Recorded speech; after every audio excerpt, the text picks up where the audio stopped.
অন্য রাজ্য থেকেও বলছে না যে বাংলা থেকে অস্ত্র যাচ্ছে তাই আমাদের বিপদ। আপনি বলছেন অন্য রাজ্য থেকে অস্ত্র আসছে তাই আপনার বিপদ। তা বর্ডার দেখভালের দায়িত্ব কার? আমাদেরকে কি বিহারের সরকার রক্ষা করবেন, আপনি রক্ষা করবেন? বাংলার মানুষের ভালো মন্দ সুরক্ষা দেওয়ার দায়িত্ব বিহারের না আপনার? সারা বাংলা জুড়ে যে লুট তরাজ খুন ধর্ষণ চলছে তা কি বর্ডারে বিএসএফ করছেন, আপনি করছেন, বা আপনার দল করছেন, আপনার পুলিশ তার সঙ্গে জড়িত?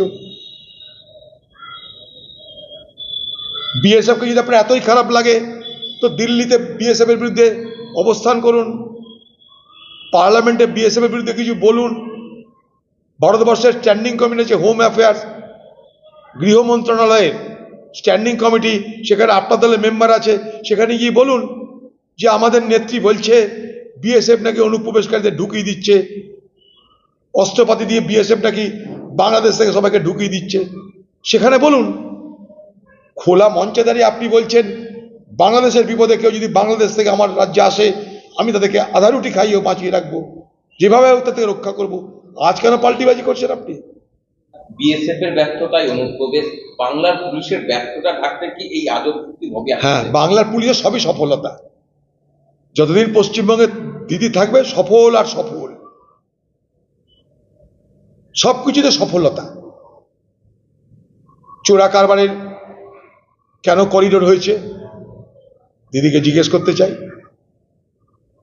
আপনার পুলিশ ঘুমিয়ে থাকে কেন দিদিকে জিজ্ঞেস করতে চাই।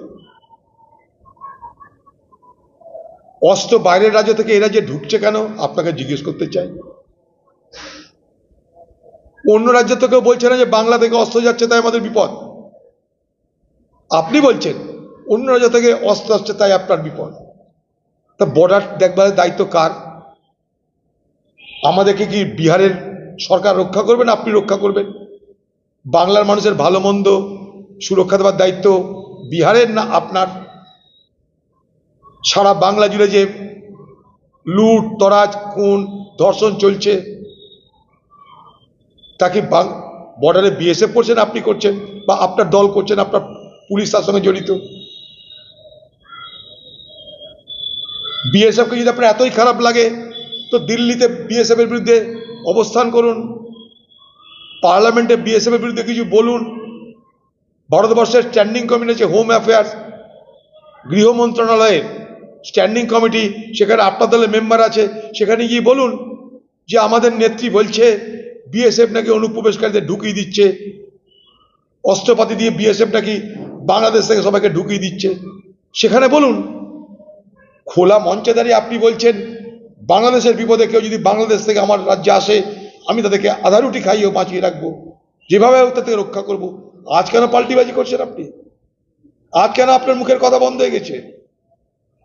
উদর পিণ্ডি বুদর ঘাড়ে চাপিয়ে দিদি বাংলাকে আপনি সুরক্ষা দেওয়া থেকে এড়িয়ে যেতে দায়িত্ব পারেন না। বাংলার সুরক্ষা দেওয়ার দায়িত্ব আপনার। আপনি উদর পিণ্ডি বুদর ঘাড়ে চাপিয়ে